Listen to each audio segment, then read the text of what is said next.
So, what would you like folks to know about your background and work history? Okay. Yeah. I start with education. I graduated from Troy University with a BS in History and Political Science. I did graduate studies at Auburn University in Montgomery in history. From a military side, I'm a graduate of the U.S. Army Command and General Staff College and the U.S. Army War College up in Carlisle Barracks, Pennsylvania. Um, I joined the Alabama Army National Guard in 1968, and I start with that because it ends up playing such a critical role in my career and in my life. But after the Guard, for about 15 years, I was just a traditional guardsman, drilling on the weekends and doing the annual training in the summer. But during that time, I also had the opportunity to command a field artillery firing battery. Uh, I was working for two local industries, West Point Pepperell up in the valley, and then came over to Ampex here for a few years. But then I had an opportunity to go on a tour, a military tour to South America on what was called a nation building exercise. And I had responsibility for a $1 million budget down there. When I came back, I had the opportunity to go into what's called the Active Guard and Reserve Program, AGR, and you're on active duty, but you can work with the Alabama Army Guard. So while I was doing that, I was an assistant inspector general, had charge of all of the command inspection program for the state Army Guard. Um, I served as the manager for the recruiting and retention branch for the Guard, which was at that time was 15,000 soldiers. Had other staff positions of increasing responsibility, and uh, also during that time had the opportunity to command a field artillery firing battalion.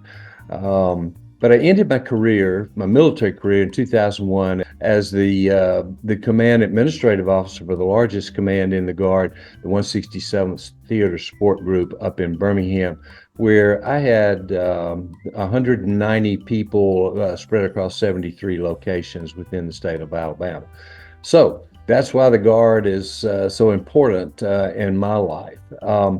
After that, I was the executive director for Envision Opelika, a citizen-driven future planning process, and the two most visible efforts of that effort were the Opelika Sportsplex and also our work with the revitalization of downtown Opelika.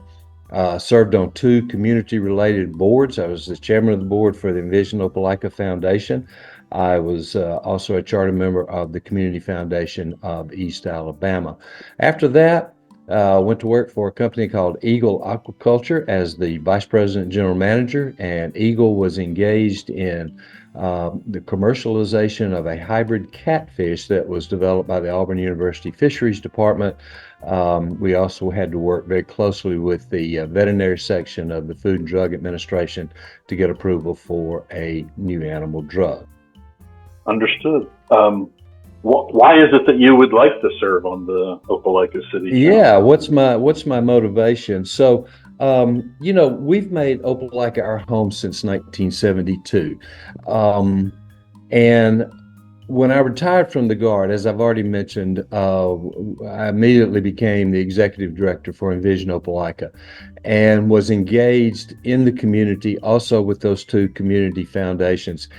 After that, I and several friends started something called Spirit of Democracy, which was an effort to get the citizens of Opelika and Lee County just engaged. We were concerned about voter apathy and the lack of engagement. So we started that. And when I began to think about all the rewards of that community service, I became more and more energized to serve at the next level, which is city council. And why city council? Well, city council, local government really is the closest government to the people. You can interact directly with your local government and expect a response from them.